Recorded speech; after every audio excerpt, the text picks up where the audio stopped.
नमस्कार दोस्तों, आज मैं आपको धर्मराज जी और राजकुमारी की कहानी सुनाने जा रही हूँ। प्रेम से बोलिए धर्मराज जी की जय हो। एक समय की बात है, एक नगर में एक राजा राज्य करता था। वह बड़ा धर्मात्मा था। सारी प्रजा प्रसन्न थी, अन्य धन की कमी न थी। सारे प्रजा राजा से प्रसन्न थी।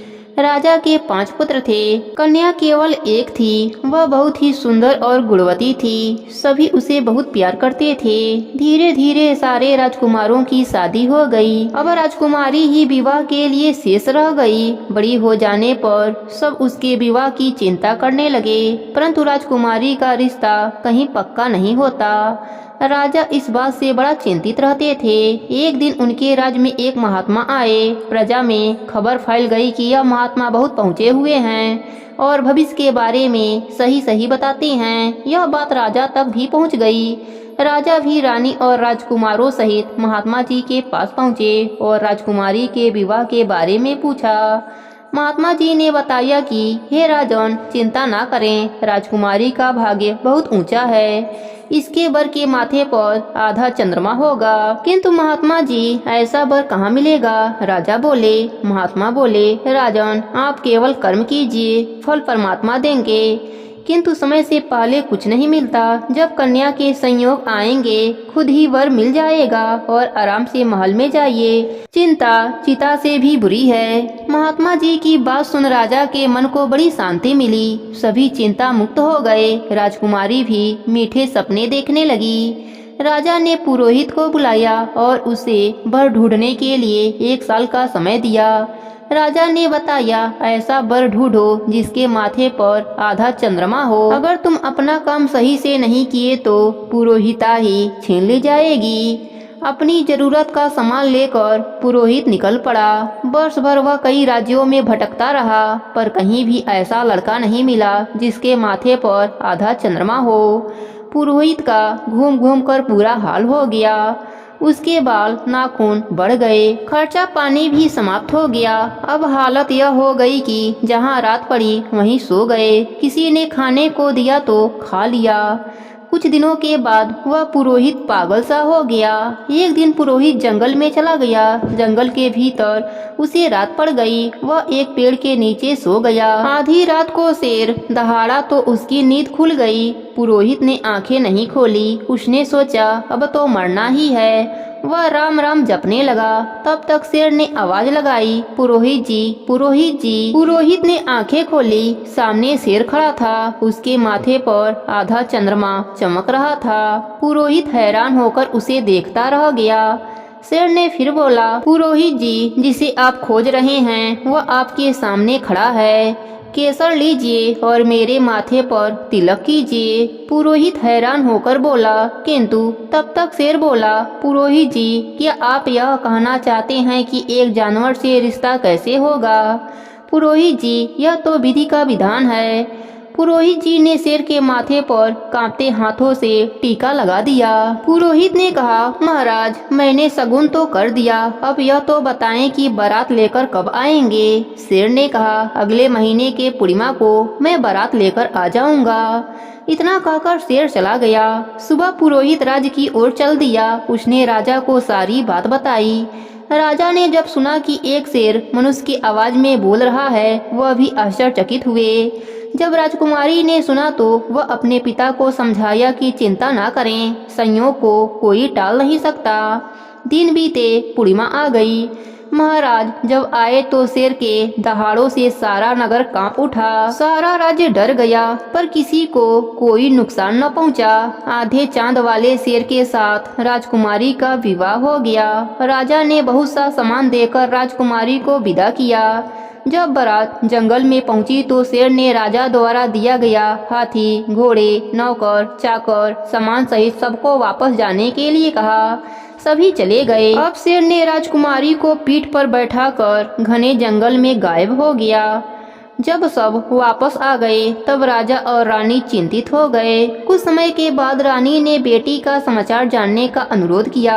अब पुरोहित को बुलाया गया। राजा ने कहा, राजकुमारी का सुख शांति लेकर आओ। आते वक्त कुछ निशानी भी लाना ताकि हमें विश्वास हो जाए कि राजकुमारी प्रसन्न है। पुरोहित फिर उसी जंगल में जा पहुंचा। वह सोचने लगा कि क्या पता शेर राजकुमारी को खा गया होगा। अब मैं संदेश कहां से दूं? मुझे भी खा लेता तो अच्छा है। पुरोहित एक पेड़ के नीचे सो गया। आधी रात हुई तो शेर की दहाड़ सुनकर पुरोहित उठा। पुरोहित ने सामने उसी शेर को देखा। शेर ने कहा, बताइए पुरोहित जी, कैसे आना हुआ? पुरोहित ने कहा, दामाद जी, मैं राजकुमारी का समाचार लेने आया हूँ। शेर ने कहा, पुरोहित जी बैठिए मेरी पीठ पर। पुरोहित डरते डरते शेर के पीठ पर बैठ गया। कुछ समय के बाद पुरोहित को बड़ा ही सुंदर नगर दिखाई दिया। ऊंची ऊंची इमारतें थी। वहाँ की स्त्रियां परियों जैसी थी। पुरोहित ने ऐसे सुंदर जगह पहले नहीं देखी थी। उसे लगा वह स्वर्गलोक में आ गया है। शेर ने कहा, वह जो सामने महल दिख रहा है, आपकी राजकुमारी वहीं मिलेंगी। इतना कहकर शेर गायब हो गया। पुरोहित महल में पहुंचा। पुरोहित महल देखकर दंग रह गया। ऐसा महल उसने कभी नहीं देखा था। पुरोहित के आते ही दरवाजा अपने आप खुल गए। पुरोहित चलते चलते राजकुमारी के पास पहुंच गया। राजकुमारी पुरोहित को देख बहुत खुश हुई। उसने मायके में सबका हाल पूछा। पुरोहित की खूब सेवा की। पुरोहित ने कहा, बेटी, हम सोचते थे शेर तुम्हें खा जाएगा। तुम्हें सही सलामत देख बड़ी खुशी हो रही है। राजकुमारी ने बताया, पुरोहित जी, यह शेर नहीं, धर्मराज जी हैं। अपने वास्तविक रूप में यह धरती पर नहीं जाते, इसलिए शेर बनकर जाते हैं। मैं अपने कर्मों से भूल गई थी, इसलिए मेरा जन्म धरती पर हुआ। आप इस समय धरती पर नहीं हैं, स्वर्गलोक में हैं। राजकुमारी आगे बोली, यह मनुष्य रात ठहर जाए तो उसका वापस जाना नहीं हो पाता, अतः मैं संदेश लिख देती हूँ और मेरी निशानी भी ले जाइए। मेरी विनती है, दोबारा कभी भी इधर मत आइए। राजकुमारी ने पत्र लिख दिया और माँ के लिए कंगन बाजू से निकालकर निशानी के रूप में दे दिया। उसी समय धर्मराज जी शेर का रूप धारण कर आ गए। उन्होंने कहा, चलिए पुरोहित जी, आपको जंगल तक छोड़ आऊं। शेर ने पुरोहित को पीठ पर बैठाया और जंगल में छोड़ दिया। राजमहल पहुंचकर पुरोहित ने सारा किस्सा सुनाया। सभी हैरान हुए। राजकुमारी की निशानी और पत्र राजा रानी को दे दिया। सबको विश्वास हो गया कि पुरोहित राजकुमारी से मिलकर आया है। राजा ने पुरोहित को इनाम दिया। राजा रानी बहुत प्रसन्न हुए कि उनकी बेटी वहाँ खुश है। राजकुमारी ने पत्र के अंत में लिखा था, यह सब लेने देने के संयोग होते हैं, संयोग को कोई मिटा नहीं सकता। मेरा आपके साथ अब इतना ही संबंध था। आप सबने मेरे कारण बहुत दुख झेले, मुझे क्षमा कर देना। संयोग को कोई मिटा नहीं सकता। आप लोग धर्मराज जी का नित्य नियम जरूर निभाइएगा, जिससे मरने के बाद आप लोगों को स्वर्गलोक का वास मिलेगा। अब राज्य के सभी लोग धर्मराज जी के नित्य नियम को निभाने लगे, जिसके कारण उनको यह लोक और मरने के बाद स्वर्गलोक में सुखों की प्राप्ति हुई। प्रेम से बोलिए धर्मराज जी की जय हो। एक समय की बात है, एक गांव में दो सेठानियां रहती थीं। बड़ी सेठानी के पास बहुत सा धन था, लेकिन वह स्वभाव से बड़ा कंजूस थी और घमंडी भी थी। छोटी सेठानी के घर में धन कम था, लेकिन वह सरल स्वभाव की थी, सबका मदद करती रहती थी। साथ ही धार्मिक कार्य और लोगों का मदद करने में अपना समय व्यतीत करती थी। हर रोज सुबह स्नान करने के बाद तुलसी पीपल सींचती, भगवान के मंदिर जाकर पूजा पाठ करती और वहीं बैठकर धर्मराज जी के कहानी का नित्य नेम निभाती थी। यह सब देखकर बड़ी सेठानी हंसती और कहती, यह तो पूरा दिन फालतू कामों से अपना समय खत्म कर देती है। ऐसे ही दिन बीतते गए और दोनों सेठानियां बूढ़ी हो गईं और एक दिन दोनों की मृत्यु हो गई। छोटी सेठानी को लेने के लिए धर्मराज जी ने अपना विमान भेजा और बड़ी सेठानी को दूत मारते हुए ले जाने लगे।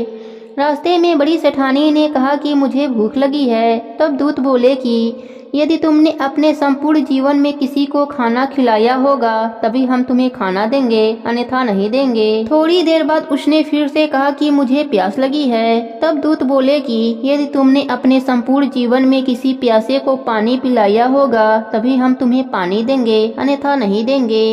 इस प्रकार उसे पानी भी नहीं मिला। आगे रास्ते में उसे कांटे चुभने लगे और तेज गर्मी पड़ने लगी, लेकिन दूत उसे घसीटते हुए ले जा रहे थे। अब बड़ी सेठानी बड़ा पछता रही थी कि मेरे पास सब कुछ होते हुए भी दान धर्म नहीं किया।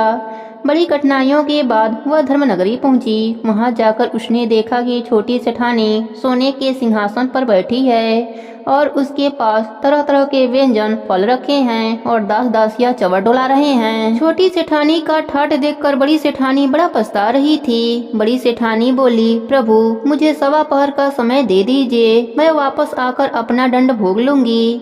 बड़ी सेठानी के बार बार आग्रह करने पर धर्मराज जी बोले, ठीक है। बड़ी सेठानी के शरीर में वापस प्राण डाल दिए गए और वह धरती पर आते ही अपने पंडितों को बुलाकर धर्मराज जी की कहानी सुनी और सब तरह के दान धर्म करी और उद्यापन करी।